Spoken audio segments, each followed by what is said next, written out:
की शुरुआत इस वक्त की बड़ी खबर से करेंगे, जिला रामबन से, जहां पर जम्मू श्रीनगर नेशनल हाईवे के करीब इस वक्त एक और दर्दनाक सड़क हादसा पेश आया है। जम्मू कश्मीर से बड़ी खबर जिला रामबन से, जहां पर मारूग रामबन में सड़क हादसा हुआ है और इस सड़क हादसे में 2 लोगों की मौत हुई है जो एक मकामी इलाके का रुख कर रहे थे और इस बीच टाटा सुमो गाड़ी सड़क हादसे का शिकार हुई। गहरी खाई में जाकर ये टाटा सुमो गाड़ी गिरी है। बताया जा रहा है कि ड्राइवर के काबू से बाहर होकर ये गाड़ी सड़क हादसे का शिकार हुई। मारूग रामबन का इलाका, जहां पर ये करीबी इलाकों को जम्मू श्रीनगर नेशनल हाईवे के साथ जोड़ती है और इस सड़क पर यह हादसा पेश आया है। 2 लोगों की मौत हुई है।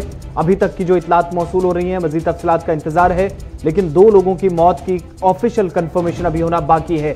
इंतजामिया ने इसकी तस्दीक नहीं की है। जराए से हमें 2 लोगों की मौत की खबर सामने आ रही है जो हमें इतलात मौसूल हुई। अभी तक एक बड़ा सड़क हादसा पेश आया है जहां पर 2 लोगों की मौके पर ही मौत की इतलात मौसूल हुई है। टाटा सुमो गाड़ी सड़क हादसे का शिकार हुई है जिला रामबन में और अभी तक की इतलात के मुताबिक 2 मकामी लोग, ड्राइवर और उसका एक हेल्पर भी इस हादसे का शिकार हुआ है। टाटा सुमो गाड़ी उलटकर गहरी खाई में जा गिरी है जिसमें 2 लोगों की मौत हुई है।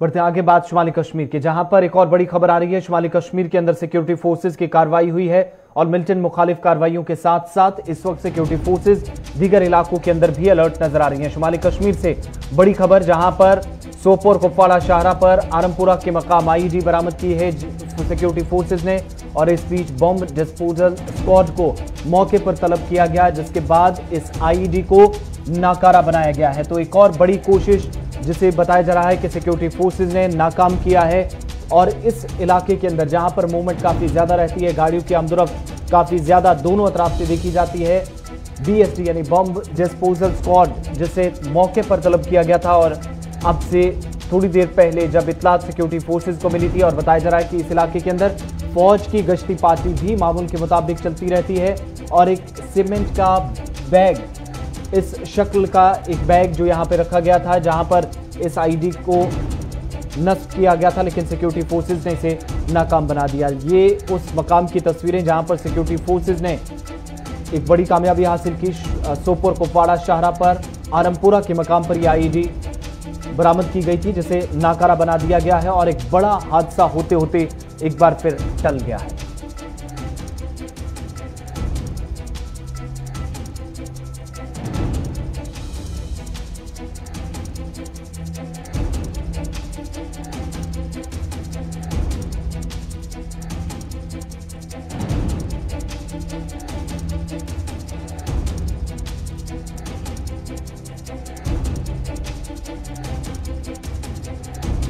हम इस वक्त मौजूद है आरमपुरा कुपवाड़ा में, जहां पर इस सुबह सवेरे आज सिक्योरिटी फोर्सेस को एक आईडी यहां पर मिली है। तो आप देख सकते हैं मेरे पीछे कि कितनी फोर्सेस यहां पर इस वक्त तैनात है, आर्मी है, एसओजी है, पुलिस के जवान है। हालांकि उस आईडी को इन्होंने रिकवर किया है बाज़ाब्ता तौर अपने साथ वो ले गए हैं। तो इस वक्त आप देख सकते हैं कि पब्लिक ट्रांसपोर्ट कितना चल रहा है इस सड़क पर, क्योंकि ये नेशनल हाईवे है, श्रीनगर से कुपवाड़ा के लिए कनेक्ट हो जाता है, नेशनल हाईवे है ये। इस वक्त आप देख सकते हैं कि कितनी यहाँ पर भीड़ लगी हुई है। हालाँकि सिक्योरिटी फोर्स ने अक्लमंदी से काम लिया है क्योंकि उन्होंने इस जगह पर जो है उसको नाकारा नहीं बनाया है, बल्कि जिंदा बॉम्ब अपने साथ ले गए हैं और किसी और जगह वो डिस्ट्रॉय करने की कोशिश कर रहे हैं। तो आप इस वक्त देख सकते हैं कि यहाँ पर कितनी फौज लगी हुई है कि हालांकि ये कुपवाड़ा का मेन रोड है जो नेशनल हाईवे है जो श्रीनगर से कुपवाड़ा कनेक्ट हो जाता है। तो इस रोड पे बहुत सारा रश भी हो जाता है। हालांकि आज मंडे का दिन है, आज सवेरे यहाँ पे जो इस तरह की सिचुएशन हुई है तो जिंदा बॉम्ब जो है उन्होंने अपने साथ लिया है। मैं जुबैर के साथ में साहिल शमीम, गुलिस्तान न्यूज़ को। आईडी को दूसरी जगह नकारा बनाया गया। हमको बता दें जिस मकाम से आईडी मिली है वहां पर इसलिए इस आईडी को ब्लास्ट नहीं किया गया क्योंकि यहां पर ट्रैफिक चलती है, किसी तरह का नुकसान यहां पर मुसाफिरों को या किसी और को ना उठाना पड़े, इसलिए दूसरे मकाम पर सिक्योरिटी फोर्सेज ने इस आईडी को ले जाकर जो बम डिस्पोजल स्क्वाड था उसने नाकारा बनाया। बढ़ते आगे बात नई तालीमी पॉलिसी की करते हैं। साल 2020 में चंद रोज पहले यानी 29 जुलाई को जब सरकार की तरफ से नई तालीमी पॉलिसी मुल्क के अंदर शुरू की गई जिसका ऐलान हुआ और उसके बाद से हालांकि हिज़्ब इख्तिलाफ की तरफ से इस पर सवाल भी उठाए गए, लेकिन आज इस पर एक बड़ा प्रोग्राम हो रहा है दिल्ली के अंदर और वीडियो कॉन्फ्रेंसिंग के जरिए सदर हिंद रामनाथ कोविंद, साथ ही साथ वजीर आजम नरेंद्र मोदी मुख्तलिफ रियासतों से तालीमी निजाम को बेहतर बनाने के लिए इकदाम करने वाले लोग और इसके अलावा प्रोफेसर, तालीमी शोबे से वाबस्ता कई अहम शख्सियात के अलावा वज़ीर तालीम रमेश पोखरियाल भी इस वीडियो कॉन्फ्रेंसिंग में शिरकत कर रहे हैं, जहां आपसे थोड़ी देर पहले सदर हिंद ने भी खिताब किया है। इसके आधार पर ही आगे की शिक्षा का ढांचा खड़ा हो सकेगा। शिक्षा व्यवस्था में किए जा रहे बुनियादी बदलावों में शिक्षकों की केंद्रीय भूमिका रहेगी।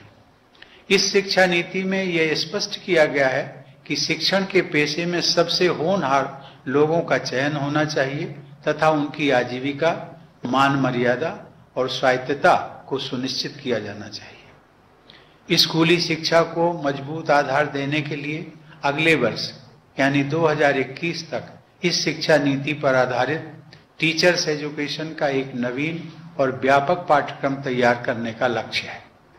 टीचर्स एजुकेशन उच्च शिक्षा का अंग है, अतः राज्य स्तर पर आप सबको टीचर्स एजुकेशन से जुड़े अत्यंत महत्वपूर्ण लक्ष्यों को प्राप्त करना है। इस संदर्भ में शैक्षिक रूप से सुदृढ़, मल्टी डिसिप्लिनरी और इंटीग्रेटेड टीचर्स एजुकेशन कार्यक्रम शुरू करने का प्रावधान है। वर्ष 2030 तक इस क्षेत्र में केवल उच्च स्तरीय संस्थान ही सक्रिय रह जाएंगे। विश्व परिदृश्य को देखते हुए व्यवसायिक शिक्षा यानी वोकेशनल एजुकेशन के विषय में एक नए महत्वाकांक्षी दृष्टिकोण को अपनाया गया है। 12वीं पंचवर्षीय योजना के आकलन के अनुसार भारत में वर्कफोर्स के 5% से भी कम लोगों ने औपचारिक व्यावसायिक शिक्षा प्राप्त की थी। यह संख्या संयुक्त राज्य अमेरिका में 52%, जर्मनी में 75% और दक्षिण कोरिया में 96% थी। भारत में व्यावसायिक शिक्षा के प्रसार में तेजी लाने की आवश्यकता को देखते हुए यह तय किया गया है कि स्कूल तथा हायर एजुकेशन सिस्टम में वर्ष 2025 तक कम से कम 50% विद्यार्थियों को व्यावसायिक शिक्षा प्रदान की जाए। इधर नई तालीमी पॉलिसी पर बात करते हुए वज़ीर आज़म नरेंद्र मोदी ने इस वर्चुअल कॉन्फ्रेंस में कहा कि इस पॉलिसी में बड़े पैमाने पर तब्दीलियां बच्चों के बेहतर मुस्तकबिल को सामने रखते हुए लिए गए हैं, ताकि मुल्क का एक अच्छा मुस्तकबिल भी इस पॉलिसी के जरिए दुनिया के सामने रखा जा सके। संवाद हो रहा है। ये व्यापक विचार विमर्श इसलिए जरूरी है क्योंकि राष्ट्रीय शिक्षा नीति, नेशनल एजुकेशन पॉलिसी सिर्फ पढ़ाई लिखाई के तौर तरीकों में ही बदलाव लाने के लिए नहीं है।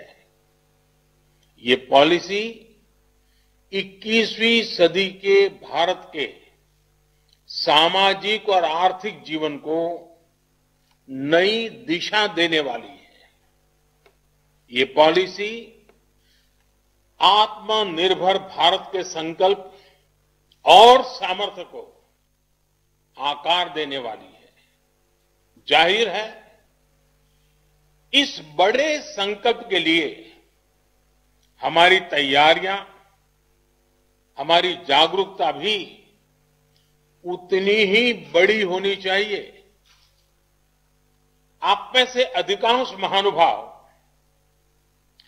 राष्ट्रीय शिक्षा नीति की बारीकियों का अध्ययन कर चुके हैं, लेकिन इतने बड़े रिफॉर्म्स की बारीकियां, उसके लक्ष्य पर निरंतर बात करना अभी उतना ही आवश्यक है। सारे संदेहों और सवालों को सुलझाते हुए ही देश राष्ट्रीय शिक्षा नीति को सफलतापूर्वक लागू कर पाएगा। मान्यवर, आज दुनिया भविष्य में तेजी से बदलते जॉब्स, नेचर ऑफ वर्क को लेकर व्यापक रूप से चर्चा कर रही है। ये पॉलिसी देश के युवाओं को भविष्य की आवश्यकताओं के मुताबिक नॉलेज और स्किल्स दोनों मोर्चों पर तैयार करेगी। नई शिक्षा नीति स्टडी के बजाय लर्निंग पर फोकस करती हैं और करिकुलम से और आगे बढ़कर क्रिटिकल थिंकिंग पर जोर देती है। इस पॉलिसी में प्रोसेस से ज्यादा पैशन, प्रैक्टिकलिटी और परफॉर्मेंस पर बल दिया गया है। इसमें फाउंडेशनल लर्निंग और लैंग्वेजेज पर भी फोकस है। इसमें लर्निंग आउटकम्स और टीचर ट्रेनिंग पर भी फोकस है। इसमें एक्सेस और असेसमेंट को लेकर भी व्यापक रिफॉर्म्स किए गए हैं। इसमें हर स्टूडेंट को एम्पावर करने का रास्ता दिखाया गया है। एक तरह से देखें तो ये वन साइज फिट्स ऑल की अप्रोच से हमारी शिक्षा व्यवस्था को बाहर निकालने का एक मजबूत प्रयास है। चलिए बढ़ते हैं आगे। बात भारत और चीन के हवाले से, जहां पर कशीदगी लाइन ऑफ एक्चुअल कंट्रोल पर मुसलसल बढ़ रही है, तो वहीं पर मुलाकातों का सिलसिला भी जारी है। भारत चीन के माबैन बातचीत नाकाम हुई है। एक बार फिर ये छठे दौर की बातचीत थी। 4 घंटे तक मीटिंग हुई है। LAC की सूरत हाल पर तबादला ख्याल किया गया और इस मीटिंग में भी किसी तरह की बात नहीं बन पाई है। मुसलसल नाकाम हो रहे हैं मुज़ाकराती अमल के जरिए खित्ते के अंदर बढ़ती कशीदगी को कम करने की कोशिश लाइन ऑफ एक्चुअल कंट्रोल पर इस वक्त दोनों अफवाज की जानिब से तो की जा रही है। भारत की तरफ से अपनी बात रखी गई, एक बार फिर से चीन की तरफ से अपनी बात रखी गई, लेकिन बड़ी बात यह कि दोनों ने अपनी बात तो रखी लेकिन एक दूसरे की बात नहीं मानी। इत्तेफाक नहीं दोनों फरीकों के दरमियान हो पा रहा है। भारत चीन अफवाज के दरमियान, जो कि एक बार फिर मशरकी लद्दाख में हकीकी कंट्रोल लाइन पर पुरतनाव सूरत हाल के बीच छठी बार ब्रिगेड कमांड सतह की मीटिंग हुई और मीटिंग के दौरान गुज़श्ता दिनों हुई मशावरत पर तबादला ख्याल किया गया। इस मीटिंग का मकसद पुरतनाव सूरत हाल को कम करने की कोशिश है। ताहम हालात बदस्तूर नाजुक बने हुए हैं क्योंकि गुज़श्ता हफ्ते की महाजराई के बाद तरफेन की जानिब से इजाफी कमक और हथियार रवाना किए जा रहे हैं। दोनों तरफ से anti missile tank, anti missile radar system, air force दोनों अतराफ से सरगर्मियां बढ़ा रही हैं। फौज लाइन ऑफ एक्चुअल कंट्रोल पर अलर्ट पर है और इससे कबल ब्रिगेड कमांडर सतह पर तरफेन के दरमियान कई मरतबा बातचीत हुई।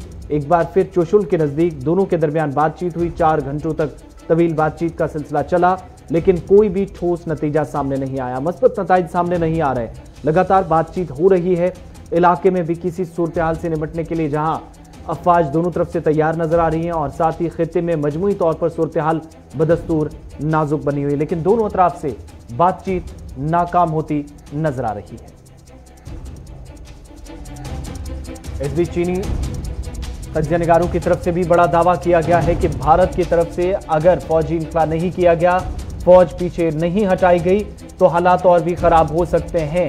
जंग होने के इम्कानात साफ जाहिर हो रहे हैं। चीनी तज्ज़ियानिगारों ने एक बड़ा दावा पेश किया है जिसमें भारत की फौज पीछे नहीं हटी तो जंग के इम्कानात की बात कही गई है और चीन अपनी फौज कश्मीर भेजेगा। इस तरह की खबर सामने आई है जो कि तज्ज़ियानिगार मान रहे हैं और खित्ते में हालात इस वक्त भी पुरतनाव हैं और हर गुजरते दिन के साथ, हर गुजरते लम्हे के साथ हालात और भी कशीदगी की तरफ बढ़ रहे हैं। फौज पीछे नहीं हटी तो जंग के इम्कानात, खित्ते में जंग जैसे हालात बन रहे हैं। जंग होना तय है जो कि चीनी तज्ज़ियानिगारों का मानना है। उन्होंने दावा पेश किया है क्योंकि भारत की तरफ से जो इकदाम किए जा रहे हैं, फौज अलर्ट पर है, चीन को जवाब देने के लिए तैयारियां की जा रही हैं, तो दूसरी तरफ चीन अपनी फौज कश्मीर भेजेगा, ये दावा भी किया गया है।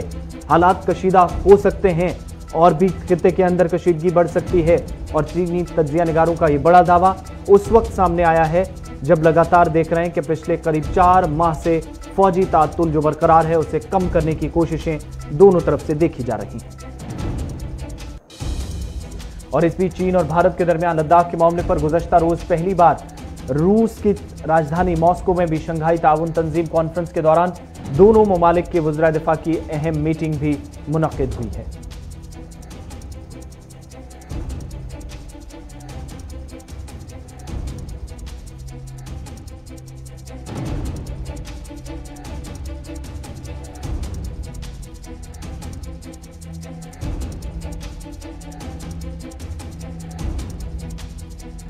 कंट्रोल पर बरकरार है उसे कम करने की कोशिश। इसी बीच चीनी तजिया निगारों का बड़ा दावा कि अगर भारतीय फौज पीछे नहीं हटती है तो एक बड़ी जंग की तरफ इस वक्त दोनों ममालिक, दो न्यूक्लियाई ताकतें जा रही हैं। चीन अपनी फौज कश्मीर भेजेगा, ये दावा भी किया गया है, जिसे भारत की तरफ से जरूर मजाक और इस वक्त के हालात को उकसाने के लिए बताया जा रहा है। और चीनी तजिया निगारों का ये दावा उस वक्त सामने आया जब शंघाई ताउन तंजीम के दौरान भी दोनों ममालिक के वज़ीर दिफा की मीटिंग हुई और वज़ीर खारजा भी 10 तारीख को मुलाकात कर सकते हैं रूस के शहर मॉस्को में और बातचीत LAC के मामले पर होगी।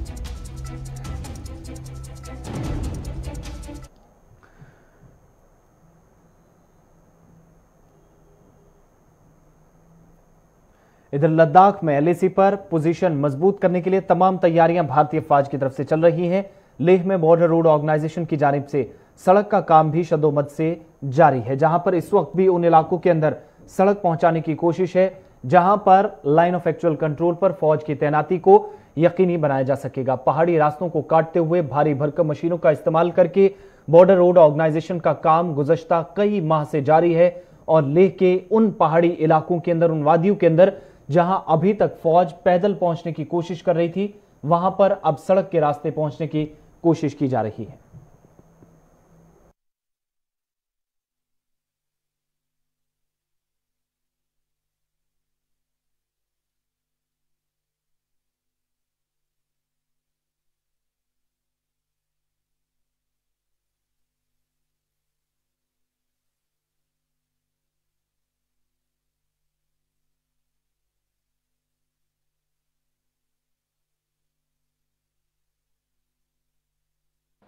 अभी बॉर्डर रोड ने हाल ही में इंडिया में जहां कहीं नहीं है उस तरह टेक्निक इस्तेमाल करते हुए एक नए मिशन को इंडक्ट किया था यहाँ पे, जिसका नाम है सैंडविक DC-400, जिसकी कैपेसिटी ये है वो 30 से 40 फीट का हाइट तक का होल मार सकती है और 12 फीट की होल को 1 मिनट के अंदर कर सकता है। ऐसे हमारी जो काम में 10 से 12 गुना का आउटपुट बढ़ा हुआ है, जिससे हमारी काम में बहुत ही तेजी आई हुई है।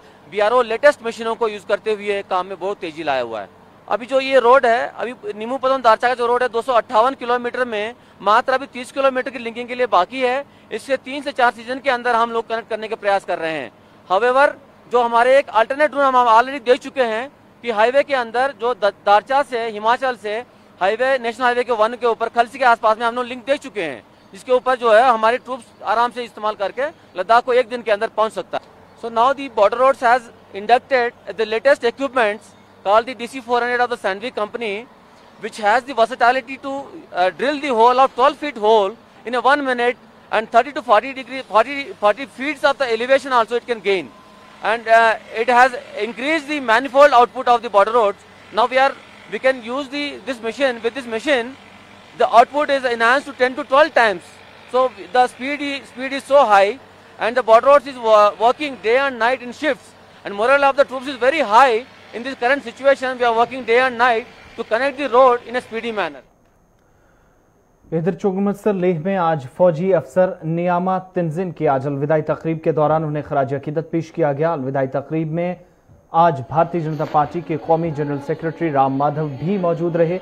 इसके अलावा फौज के आला अफसरान और मजहबी पेशवाओं के साथ साथ उनके अहले खाना के अफराद और मकामी लोगों की एक बड़ी तादाद इस तकरीब में शिरकत कर रही थी। लाइन ऑफ एक्चुअल कंट्रोल पर ड्यूटी के दौरान फौजी अफसर नियामा तंजीन जो जाबाक हुए थे और आज सुबह जो करीब 3 घंटे तक तकरीब मुनक्किद हुई, जहां पर आज रुकने पार्लियामेंट सेरिंग नमग्याल, मकामी लोगों की एक बड़ी तादाद, भारतीय जनता पार्टी के कौमी जनरल सेक्रेटरी जो 2 रोज़ा दौरे पर लद्दाख में थे, वो भी इस तकरीब में आज आखिरी लम्हात में वापसी से कब्ल उन्होंने इसमें शिरकत की। और इसके बाद एक मोटरसाइकिल रैली निकालकर आज जाबाक नियामा तंजीन को याद किया गया। फौजी अफसर जो लाइन ऑफ एक्चुअल कंट्रोल पर ड्यूटी पर तैनात थे, जिस दौरान वो इस दुनिया से चल बसे, और उनकी कुर्बानियों को याद करने के लिए मकामी लोगों की एक बड़ी तादाद और फौजी एजाज के साथ उन्हें आज अलविदा किया।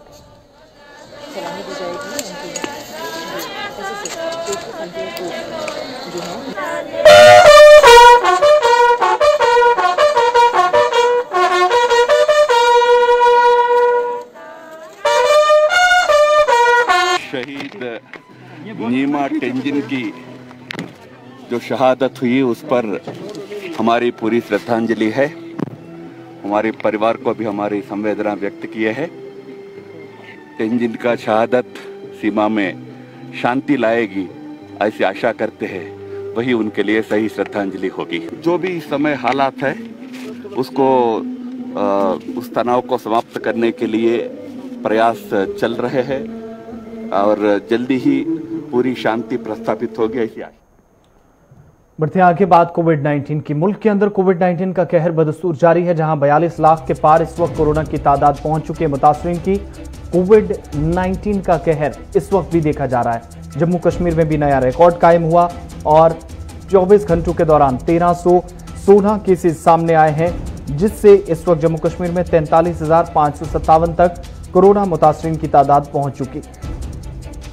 हिंदुस्तान के तमाम शहरों के अंदर जहां पर कोविड-19 के केसेस पहले कुछ वक्फे के लिए जरूर कम हुए थे, लेकिन एक बार फिर जबरदस्त इजाफा देखा जा रहा और ये तादाद तेजी के साथ इस वक्त भी बढ़ती जा रही है।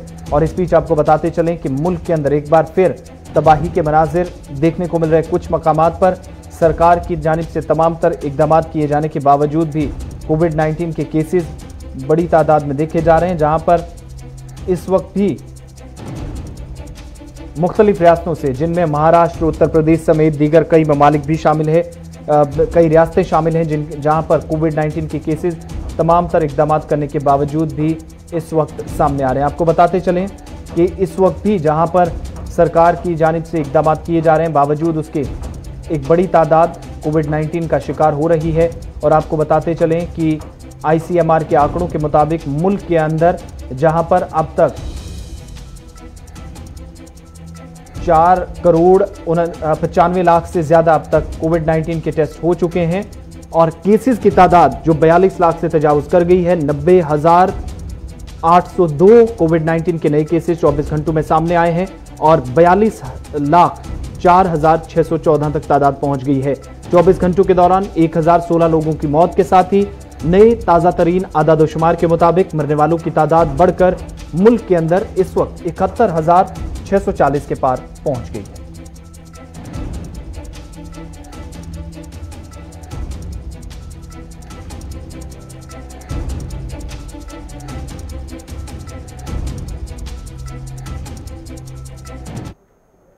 लॉकडाउन का ऐलान 23 मार्च को हिंदुस्तान के अंदर हुआ था और 23 मार्च के बाद से ही कई अहम शोबे मुतासिर हुए थे और दिल्ली के अंदर मेट्रो रेल खिदमात को भी बंद कर दिया गया था। आज करीब 170 रोज बाद दिल्ली के अंदर मेट्रो की खिदमात दोबारा शुरू कर दी गई और तकरीबन लगातार 170 दिनों तक बंद रहने के बाद दोबारा आज रेल खिदमात बहाल हुई। दारुल हुकूमत की लाइफलाइन और पब्लिक ट्रांसपोर्ट की रीढ़ की हड्डी तस्वुर की जाने वाली दिल्ली मेट्रो का सफर 169 दिन के बाद आज दोबारा शुरू हो गया है। आलमी वबा कोरोना वायरस के कहर की वजह से एहतियात के तौर पर गुज़श्ता तकरीबन 5 माह से नई दिल्ली में मेट्रो खिदमात, इस बीच रैपिड मेट्रो गुरुग्राम समेत जहां पर येलो लाइन पर से समयपुर बादली से हजास्टी सेंटर के दरमियान हुड्डा सिटी सेंटर के दरमियान सुबह 7 बजे आज बहाल कर दी गई और काफी हद तक उन लोगों को राहत मिली जो कामकाज के लिए घरों से निकलते हैं। और इस बीच Delhi metro rail corporation DMRC ने इसके लिए मुकम्मल तैयारी की है। कोरोना इन्फेक्शन के पेश नजर स्टेशन के अंदर सफाई सुथराई के बेहतर इंतजाम आज पहले दिन नजर आ रहे हैं। ताहम सुबह मुसाफिरों की ज्यादा भीड़ आज नजर नहीं आई और ज्यादातर आज कोचों में मुसाफिर काफी कम नजर आए और इसलिए जैसे जैसे मुसाफिर बढ़ेंगे DMCR के लिए एक और बड़ा चैलेंज होगा, लेकिन इंतजाम फिलहाल नजर आ रहे हैं। स्टेशनों के बाहर दिल्ली पुलिस के एहलकार तैनात थे और मेट्रो स्टेशन पर CISF के अफसरान और जवान पूरी तरह से मुस्तैद नजर आ रहे हैं। एक्चुअली रेड लाइन चली नहीं तो उसके लिए तो ऑटो ऑफ कोर्स करना पड़ा। देन मैंने कश्मीरी गेट से मेट्रो अबॉर्ड की है एंड देन मैं गुड़गांव जा रही हूँ उसके लिए। So I am very thankful and grateful to the DMRC कि उन्होंने एटलीस्ट ये ट्राई किया और ओपन किया है, ये चाहे ट्रायल हो या कुछ भी हो। So we are very grateful for that and मैं बोलना चाहूँगी कि यहाँ जैसे चल रहा है तो ये कंटिन्यू हो सकता है तो करें, क्योंकि मैंने कैब से भी ट्राई किया तो 1 वीक का ही मेरा कन्विंस जो लगा वो 10,000 के राउंड था। तो इस दिस पेंडेमिक सीजन तो कोई अफोर्ड नहीं कर पाएगा, क्योंकि कंपनी से कुछ लोगों को सैलरी भी कट के मिल रही है। तो उस चीज़ में ये काफ़ी चीज़ अच्छी है कि डीएमआरसी ने ट्राई किया। बिल्कुल सेफ और सेफ्टी का भी अच्छा ख्याल है। नीचे से मैं आया हूँ तो थोड़ा एक्चुअली मैं नीचे बस का वेट कर रहा था, पर मुझे लगा कि मेट्रो से जाना चाहिए, तो बहुत मुझे अच्छा महसूस हुआ। सीट भी बहुत है, कोई दिक्कत वाली बात। बहुत दिनों बाद वर्क किया है, 6 महीने आफ्टर, तो अच्छा लग रहा है। पहले से ज़्यादा फैसिलिटी है। जैसे गेट से एंट्री की तो स्कैनिंग हुई और सैनिटाइज बैग सैनिटाइज किया, सारे वॉलेट, और हमें पूरा चेक किया गया। देखा जाए तो फिर बाहर बस की सुविधा भी नहीं है, तो उसका आपसे मेट्रो ठीक है। हाँ ठीक है, हाँ सेफ है, क्योंकि इसमें डिस्टेंस हो जाएगा तो जो कोविड के जो लक्षण हैं वो नहीं, सिम्टम्स नहीं होंगे। तो आप रेगुलर ट्रैवल करने के लिए तैयार हैं? मैं रेडी हूँ। सैनिटाइजर सबसे पहले मैंने अपने हाथ में सैनिटाइजर लगाया, फिर मेरे वॉलेट में हर एक चीज़ में सैनिटाइजर किया, उसका मास्क पहन करके फिर ड्यूटी के लिए आए हैं। जी बैग वैग सब चीज़ सैनिटाइज हुआ है, ठीक है। और हाथ पे भी किए हैं, सब मोबाइल पर जो भी चीज़ था सारी चीज़ सैनिटाइज किए हैं, चेकिंग हुआ है पूरे सही से, उसके बाद फिर एंट्री हुआ है हमारा। 5 महीने बाद आज सफ़र शुरू हुआ है, किस तरीके की व्यवस्थाएं हैं, क्योंकि आपने खुद सफ़र किया है और देखा है, क्या क्या फाइंड आउट किया है आपने? मैं अभी मालवीय नगर से खुद ट्रेन में चलकर आ रहा हूं और यहां राजीव चौक अभी उतरा हूं। रास्ते में मैंने कई पैसेंजर से भी इंटरेक्शन किया और सारी व्यवस्था का जायज़ा लिया। मैंने जिन पैसेंजर्स के साथ में इंटरेक्ट किया वो पूरी तरह से संतुष्ट थे, हमारी तैयारियों से पूरी तरह से संतुष्ट थे, और वो ये कंफर्म थे कि कॉन्फिडेंट थे कि जो मेट्रो ने अरेंजमेंट किए हैं उससे मेट्रो ट्रैवल बिल्कुल सेफ़ है। ये बहुत बड़ी चीज़ है कि पैसेंजर्स हमारे सिस्टम को के लिए कॉन्फिडेंट हैं कि यहाँ पर ट्रैवल करना बिल्कुल सेफ़ है। हमने बहुत अरेंजमेंट सारे स्टेशंस पे किए हैं, सैनिटाइजेशन का अरेंजमेंट है, हम थर्मल स्क्रीनिंग कर रहे हैं, सोशल डिस्टेंसिंग के लिए हमने पूरी व्यवस्था की हुई है। जहाँ जहाँ पर भीड़ लगने की उम्मीद है वहाँ पर हमने अधिक हमारे ऑफिसर्स को और सुपरवाइजर्स को नियुक्त किया है, और हमें CISF से पूरा सहयोग मिल रहा है। Delhi police, Haryana police, Uttar Pradesh police, सब पुलिस वाले भी हमको सहयोग कर रहे हैं। और यहाँ पर हमने ट्रेन के अंदर भी बैठने के लिए एक सीट छोड़कर एक बैठने के लिए स्टिकर लगाए हुए हैं। ज़मीन पर भी हमने स्टिकर लगा रहे हैं कि थोड़ी डिस्टेंस, 1 मीटर की डिस्टेंस कम से कम मेंटेन करके पैसेंजर्स बैठें। तो मैं समझता हूं कि हमारे पैसेंजर्स हमारी व्यवस्थाओं से काफ़ी संतुष्ट हैं। सर डॉक्टर साहब, एक जो बड़ी समस्या जो दिख रहा है, आज भी कई जगह पर दिखी, वो यही थी कि लोगों को अभी टोकन्स कैरी करने, कार्ड्स कैरी करने में जानकारी नहीं है, कई लोग अभी भी नहीं कर रहे हैं और टोकन्स कैरी चाहते हैं कि टोकन्स मिले। उसको लेकर कैसी व्यवस्था, क्योंकि अगर वो लोग वापस भी जाएंगे, काफ़ी संख्या में वापस जाएंगे, तो फिर भी कियोस्क होने की संभावना है। टोकन्स को हमने अपने वेबसाइट से और अपने मीडिया के थ्रू पूरा प्रचार किया था कि टोकन हम अलाउ नहीं करेंगे, क्योंकि टोकन के थ्रू कोरोना वायरस ट्रैवल कर सकता है, ये सेफ़ नहीं है।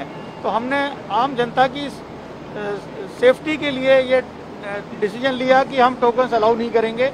हमारे पास में sufficient cards, smart cards available हैं। पैसेंजर्स को हमने